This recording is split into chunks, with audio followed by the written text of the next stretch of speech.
When I got her, it was something else, man, and she is like one of my kids.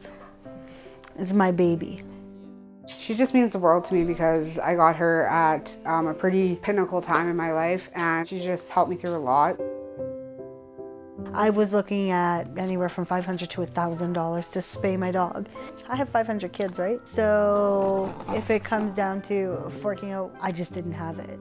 I'm low income and I'm a student as well. I messaged my worker and I asked him, is there any programs available to fix my dog that is at a low cost fee or a no fee?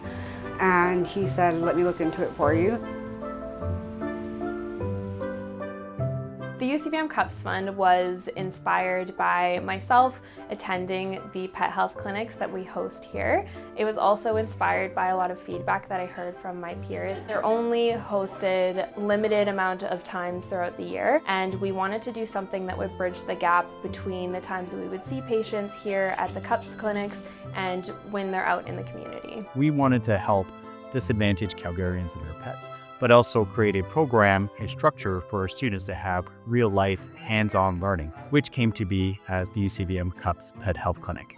We are quite limited in terms of budget of what we can do.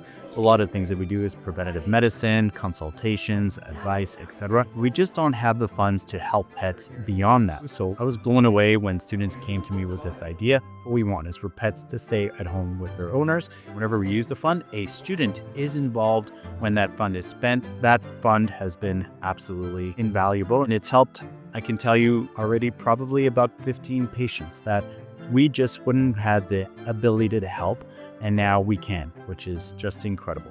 Honestly, having it covered for me, it helped me immensely, and it just took that much more stress off my shoulders. When this opportunity was presented to me, I was just like in tears. When times are hard, our pets are the ones that make us believe that we can do it. Good on them for thinking outside the box and coming up with something that helps people. That's wicked.